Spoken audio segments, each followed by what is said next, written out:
Halo semua, kembali lagi dengan saya Calvin. Kali ini saya akan membahas tentang Champions League dan Europa League dari kompetisi klub nasional lah, internasional lebih tepat, di kompetisi Eropa. Jadi setelah sekian lama akhirnya saya bahas ini lagi, dan juga ini tidak terasa sudah matchday terakhir di babak grup ini. Jadi sudah matchday ke-6. Dan saya akan bahas fokus ke Champions League grup A dan grup F. Dimulai dari grup A dulu ya, yang kalian tunggu-tunggu, yang lawak ya, MU lawan Bayern. Sebelumnya dua tim ini sama-sama kalah ya. MU dibantai 3-0 sama Bournemouth di kandang sendiri. Bayern dibantai sama Eintracht Frankfurt 5-1 di tandang. Ya, dua tim ini pasti akan mencari pembalasan di laga ini. MU menurunkan praktis starting line up terbaiknya: Onana, Dalot, Maguire, Varane, Shaw, McTominay, Amrabat, Anthony, Bruno Fernandes, Garnacho, Højlund. Højlund ini kalau di Champions cukup subur ya, tapi kalau di Liga hancur. Bayern menurunkan formasi itu terbaiknya, walaupun mereka sudah pasti lolos ya, tapi mereka tetap maksimal. Neuer, Davies, Kim Min-jae, Upamecano, Masraoui, Goretzka, Kimmich, Sané, Musiala, Coman, Kane. Ya ini praktis line up terbaik, jadi Bayern nggak mau kalah lah di pertandingan ini. Di babak pertama MU beberapa kali dapat peluang tapi gagal. Jadi berapa kali MU menguasai bola tapi ya selalu bisa direbut Bayern, dan Bayern jarang dapat peluang sih di babak pertama. Meskipun mereka mendominasi pertandingan ya. Di babak kedua Bayern baru mulai dapat peluang. Beberapa kali peluang, dan akhirnya mereka bisa cetak gol lewat Kingsley Coman di menit 71.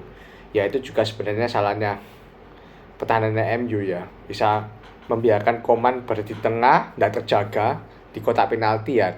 Dan itu posisi yang rawan, dan dia tinggal nendang ke kiri dan gol. Kipernya Onana nggak bisa berbuat apa-apa. Itu kalau nggak salah bekerja sama dengan Kane. Oh ya, di babak pertama ada juga momen di mana Sané mengobong-obong pertahanan MU. Jadi pertahanan MU ini emang parah banget ini. Aku nggak tahu organisasinya gimana, hancur, ditambah kipernya pun hancur juga, Onana. Ya, MU sebenarnya butuh menang ya di pertandingan ini ya, karena kalau nggak menang sudah pasti juru kunci. Tapi ternyata malah kalah 1-0. Jadi ya otomatis juru kunci ya, emang lawan ini klub. Katanya kunci Inggris, tapi bahkan Europa League aja nggak lolos loh. Ya malu-malu ini MU ini. MU 5 shots, Bayern 10 shots, shots on target 1/3, possession 40% dan 60%, umpannya 409 banding 606, akurasi passingnya 83% dan 87%. Dari statistik sudah jelas semuanya ke Bayern. Tapi MU ya sempat dapat beberapa kali peluang yang mereka nggak bisa cetak gol juga. Satu shot on target, cuma satu shot on target loh MU. Jadi ya emang juga kalah kualitas, dan dia sebenarnya bukan lawan Bayern ya kalkulatif loss sebenarnya bagi MU. Cuma masalahnya mereka pun juga kalah lawan Copenhagen dan kalah juga lawan Galatasaray, itu yang bikin tersingkir MU. Jadi ya emang lucu ini tim. Katanya bakal tsunami trophy, ada prediksi bakal juara Liga Champions, malah tersingkir. Jadi nggak tahu lah, MU ini parah. Dan seperti yang tak bilang kan, Bayern kalah ini cuma ya mungkin kebetulan aja, jadi kali ini mereka bisa bangkit lagi. Jadi ini masalah mental juga. Dan selanjutnya MU bakal lawan Liverpool. Wah, ini bakal apa itu? Nggak tahu ya, mungkin cari pembalasan ya, jadi nggak tahu ya. Tapi mungkin aja bisa dibantai MU. Di sisi lain di grup A, Copenhagen lawan Galatasaray. Ini juga cukup seru ya. Jadi dua tim saling menyerang juga, dua tim dapat peluang, terutama Copenhagen, tapi gagal di babak pertama. Di babak kedua baru mulai Copenhagen bisa cetak gol lewat Lucas Lerake di menit 58. Dan ya lucunya yang cetak gol sudah dapat kartu merah di menit-menit akhir. Tapi syukurnya pemain dengan 10 pemain mereka masih bisa menahan serangan Galatasaray, walaupun digempur ya sama Galatasaray juga beberapa kali. Galatasaray yang punya pemain kayak Zaha, kemudian Icardi, Tete, Muslera, Ini pemain lama Muslera. Torreira itu gagal lolos 16 besar, bahkan ya kalah lawan Copenhagen yang lolos malah secara mengejutkan. Padahal banyak di awal prediksi Copenhagen tidak bakal lolos, ternyata lolos ke 16 besar. Luar biasa Copenhagen. 11 shots banding 22, 3 shots banding 7, 36% banding 64%, 39 passing bagi 569, 67%, akurasi passing banding 77%. Bayangin loh, Copenhagen dengan 67, cuma 67 akurasi passing bisa cetak gol dan menang, luar biasa emang. Counternya berarti luar biasa. Sudah digempur loh sama Galatasaray, tapi kiper Copenhagen juga pemain bagus. Si Grabara ini mantan kipernya Liverpool. Ya kok Galatasaray ke Europa League. Ya nggak mengejutkan juga sih, yang lebih mengejutkan MU. Nah kita masuk ke grup F. Grup F ini grup neraka ya. Ada Dortmund, ada PSG, ada Milan, dan Newcastle. Jadi kita bahas dulu Newcastle lawan Milan. Nah ya kedua tim ini ya sebenarnya ya, terutama Milan ya butuh menang ya untuk bisa juru kunci gitu. Ya Newcastle sama juga dengan Newcastle. Jadi sebenarnya PSG, kemudian sebentar ya, PSG, Milan, Newcastle itu masih peluangnya sama untuk lolos. Dortmund sudah pasti lolos di awal, jadi ya mungkin mereka menentukan formasi terbaiknya ya. Nanti saya bahas Newcastle lawan Milan dulu. Newcastle itu bentar ya. Oh ini Newcastle ya menentukan formasi terbaiknya. Bedanya kipernya bukan Nick Pope tapi Dubravka karena cedera Trippier, Lascelles, Char, Livramento siapa meneh, Mille ya gak tahu, Guimarães, Joelinton ini pemain lama, Almiron, Wilson, Gordon ya rata-rata pemain lama semua sih. Milan, Maignan, Florenzi, Hernandez, Tomori, Calabria, Musa, Reinders bacanya gitu ya, Leao, Loftus-Cheek, Pulisic sama Giroud. Di babak pertama Newcastle lebih ambil alih ya pertandingan, jadi mereka mendominasi, dapat banyak peluang dan mereka cetak gol di menit 30 lewat golnya Joelinton. Tapi secara taktis ya ini ya kedua tim sering kehilangan posisi, agak membosankan juga ya sebenarnya. Gak terlalu seru di babak pertama. Di babak kedua baru mulai lumayan seru dan comeback akhirnya.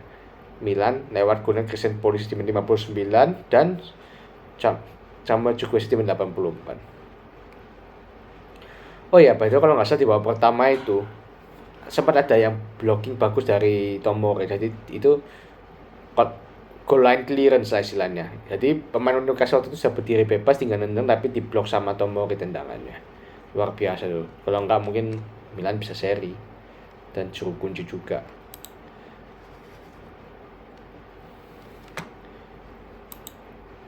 Dan Milan bisa comeback menang dan ya hasilnya menunggu PSG lawan Dortmund. Kalau PSG kalah, Milan yang lolos ke 16 besar.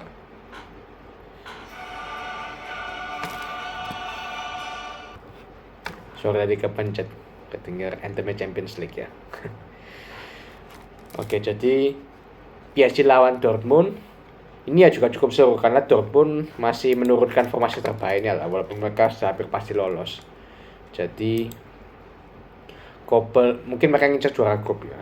Dortmund, Kobel, Wolf, Sule, Hummels, Benzebani siapa meneh, Brand, Özcan, Adeyemi, Reus, Bionik, kita nggak tahu siapa, Fulkrug, top skor musim lalu, top skor Bundesliga.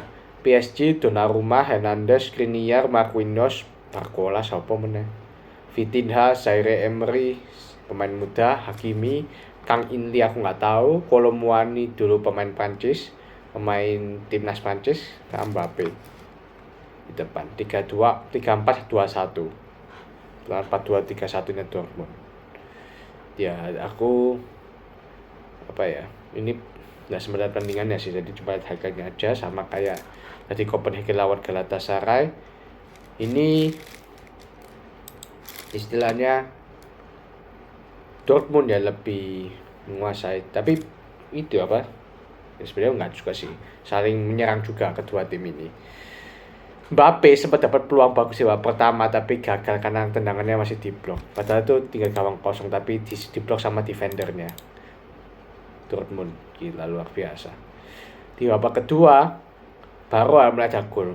Dortmund cetak gol dulu lewat Karim Adeyemi di menit 51, tapi 5 menit berselang si pemain muda Zaire Emery masih cetak gol lewat tendangan ya mautnya lah. Bagus itu tendangannya ke pojok. 1-1 ya sampai akhir tetap 1-1 sih. Jadi Dortmund yang juara grup, PSG yang runner up. Tapi masih dua tim masih lolos. Dan sayang ya kita statistiknya 10 shots banding 18 shots, sama-sama 6 shots on target, 40% banding 60%, passing 380 banding 560 dan akurasi passing 78% banding 87%. Jadi ya ini bisa dibilang cukup seimbang ya tandingan ini. Ya sayangnya Milan karena PSG menang, menang sih seri, PSG seri, jadi mereka meskipun menang tetap cuma lolos ke Europa League. Kalau PSG kalah, Milan yang lolos ke 16 besar, gila ya. Jadi sampai match terakhir belum pasti siapa yang lolos kecuali Dortmund.